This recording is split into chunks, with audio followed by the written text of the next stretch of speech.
Municipal ఎన్నికలలో 42% మాట ఎత్తకుండా కాంగ్రెస్ ప్రభుత్వం ముందుకు పోతుంది.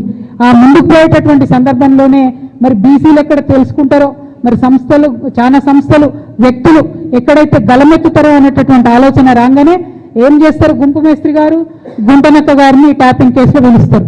గుంపు మేస్త్రి గుంటనక్క ఇద్దరు కలిసే ఉన్నారు. మధ్యపెట్టేటటువంటి ప్రయత్నం ఇది తెలంగాణ సమాజాన్ని.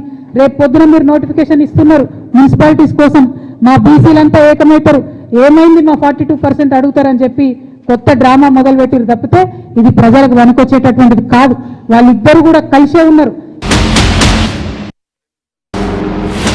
మున్సిపల్ ఎన్నికలలో 42% మాట ఎత్తకుండా కాంగ్రెస్ ప్రభుత్వం ముందుకు పోతుంది.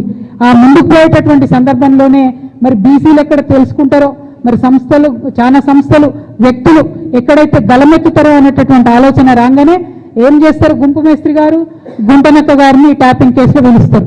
గుంపు మేస్త్రి గుంటనక్క ఇద్దరు కలిసే ఉన్నారు. మధ్యపెట్టేటటువంటి ప్రయత్నం ఇది తెలంగాణ సమాజాన్ని. రేపు పొద్దున మీరు నోటిఫికేషన్ ఇస్తున్నారు మున్సిపాలిటీస్ కోసం, మా బీసీలంతా ఏకమవుతారు, ఏమైంది మా 42% అడుగుతారని చెప్పి కొత్త డ్రామా మొదలుపెట్టిరు తప్పితే ఇది ప్రజలకు వనకొచ్చేటటువంటిది కాదు. వాళ్ళిద్దరు కూడా కలిసే ఉన్నారు.